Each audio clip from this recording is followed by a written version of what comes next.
Here's our hotel.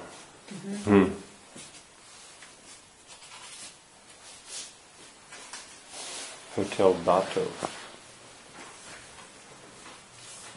Has a marble floor. Tile.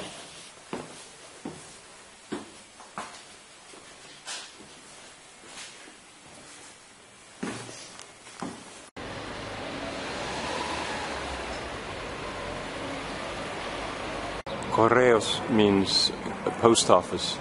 This is the post office in Vitoria, Gasteiz.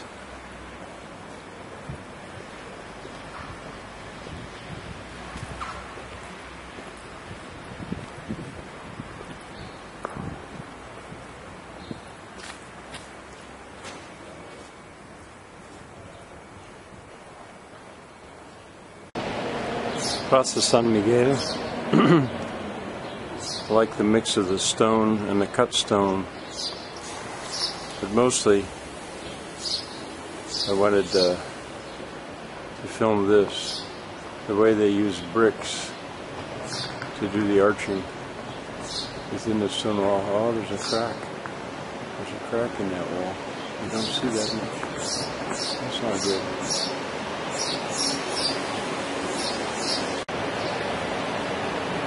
Of course, they use cut stone in the corners and rubble for uncut stone. That's a new copper pipe, and in that corner they didn't use cut stone, I guess because it's not square, it's 45. But look at that, they used timber framing and brick at the top. Interesting. Look at the paving. There's 3 or 4 kinds here. And where the traffic runs, they put it on a 45 so that the wheels wouldn't be getting in the grooves. And here's the solution when they came to a steeper part. It's working for that pigeon okay. A modern solution is exposed aggregate in pavers. It still works for the pigeon just fine. Look how massive the stones are that are under these windows. And over these windows is lintels. Kind of amazes me. In Vitoria, that was the first church that we noticed. It's spectacular, but it's new compared to all this old stuff. It was part of the Gothic revival. That's a pretty big planter for a palm. Huh?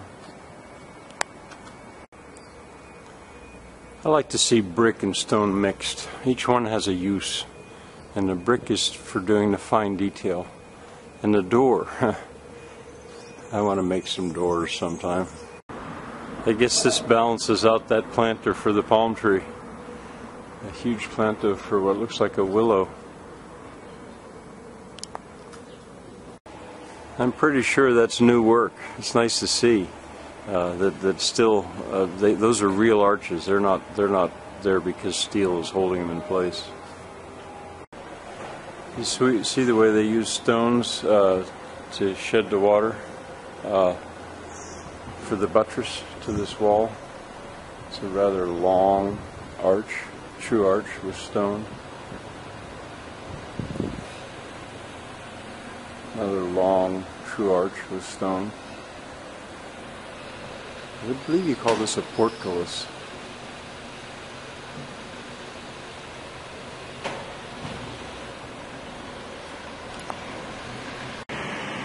I believe this is my favorite building in Vitoria.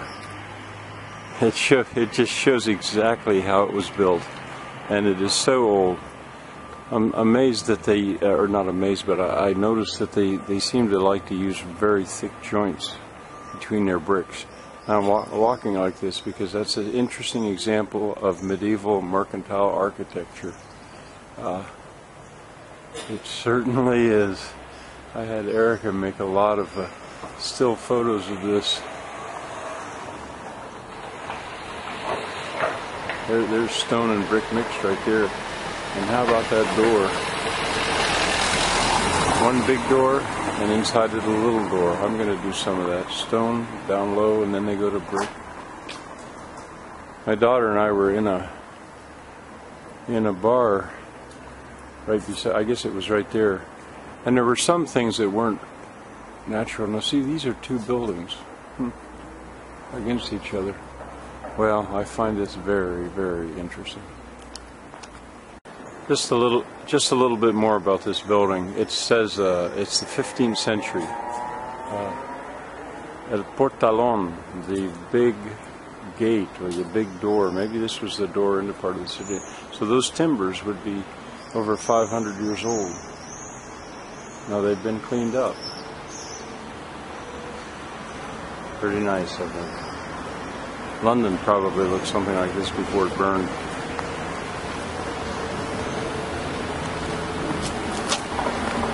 Now, turning from that really big door, here is a residence. This is a residential equivalent, I guess. Now, that's 16th century, and it's been restored by the city of Vitoria. Maybe I'll go up and let you see the plaque. So nice. Of course, most of these buildings are probably like this, but they've been plastered.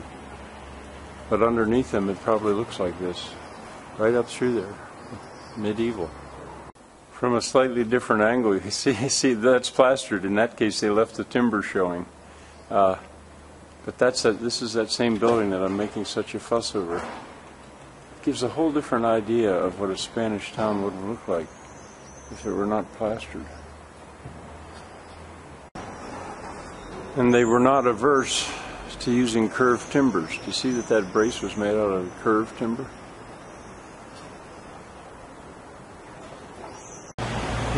It looks to me as if, well, they've stripped the plaster off this building, and maybe they're doing this in general in the city. I don't know. That would be nice. I think, to my eye, you can tell I like the timber frame. You see the joint that you can see on that plate.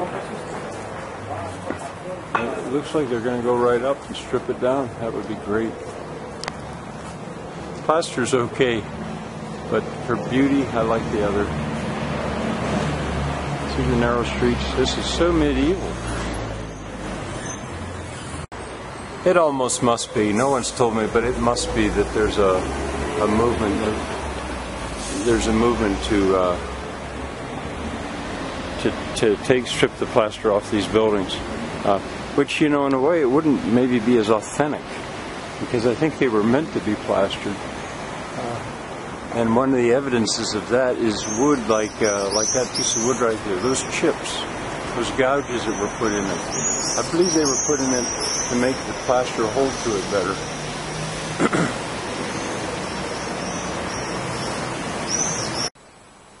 Now, I don't have a good explanation of that.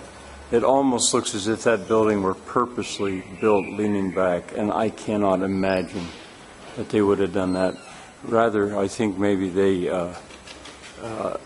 it started to lean, and they realized that it was still okay. And in the other buildings, they built plumb. That's going to have to be my answer to this one. More evidence, though, that timber framing is so strong, it can even be leaning. This trip is becoming a study in timber framing in various countries. I'm walking along these medieval narrow streets, and I keep coming to examples like this.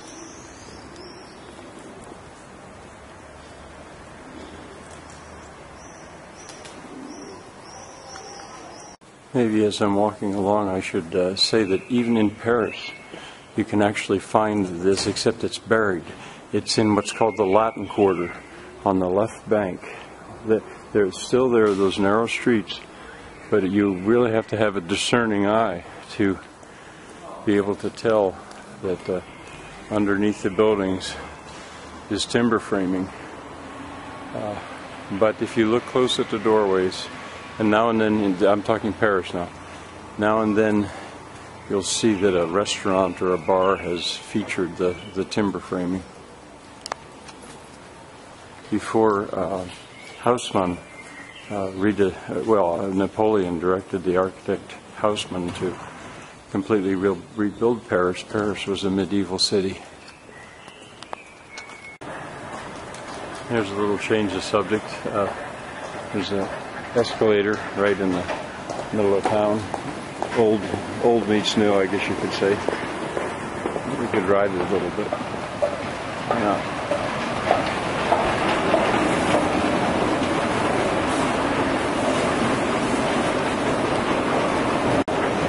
Look at what they did with the roof. Interesting, you know, they like to do things in style.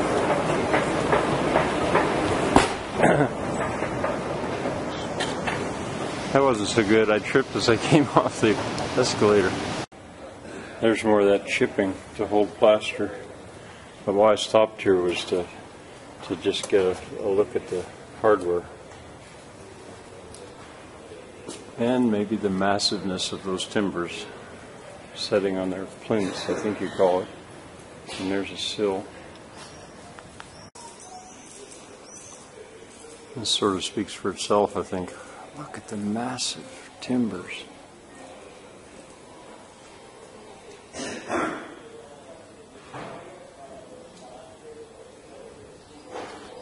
This is pretty cool in a way. That's an old timber that's been refinished. I'm pretty sure, because right there, yeah, because there's the mate to it that wasn't refinished.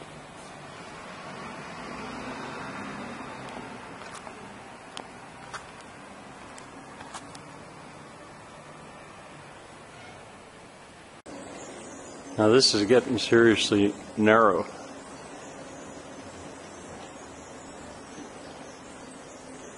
Boy, I would love to see a whole city like this that had all the plaster off. There's some greening project going on with Vitoria. I'll look into it later, Vitoria. I really think maybe they're in the process of taking it back. I have no good explanation for this. Maybe it's they build it up against a buttress. I can't explain that because the timber framing is plumb. Looks to be old. That's plumb. Don't quite understand that one.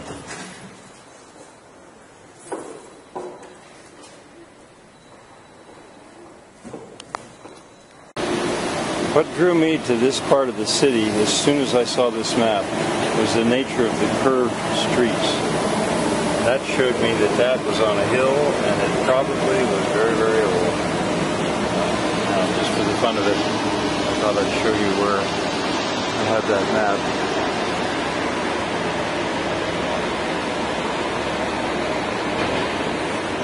That you will find, I'll take my pen out. That I think you will find is right about there.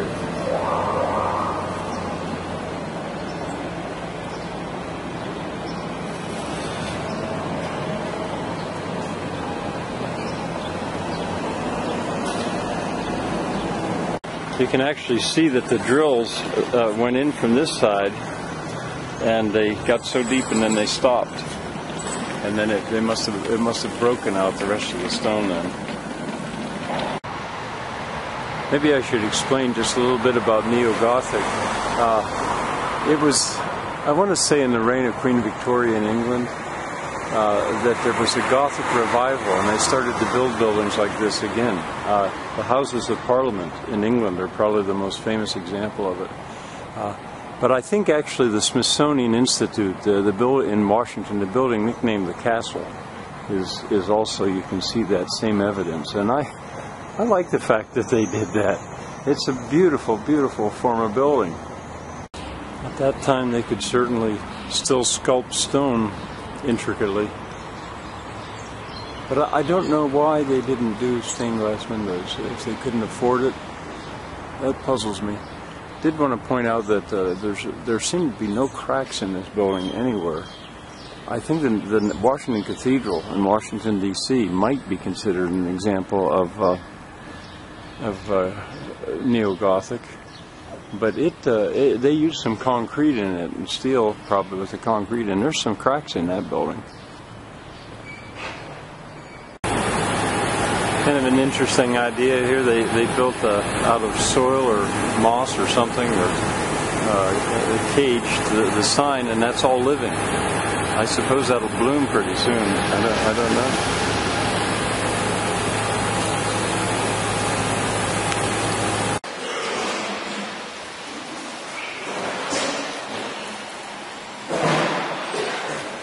Tile, real interesting, smooth texture and color. This is art, I guess. These guys are doing some restoration, carrying stone out. I'm going to go see what they're taking out. Look what I have found. This is an artist's restoration. Or rendition of the old city, and that's just about the way I imagined it would have been. I wonder if I can buy one of these.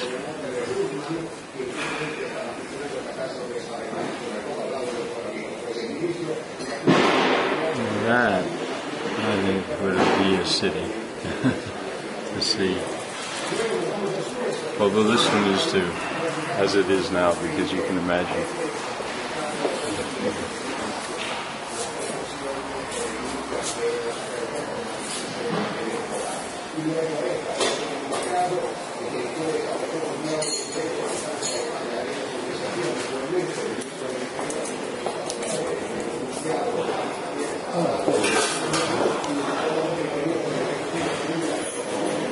Maybe this is just as good as buying it.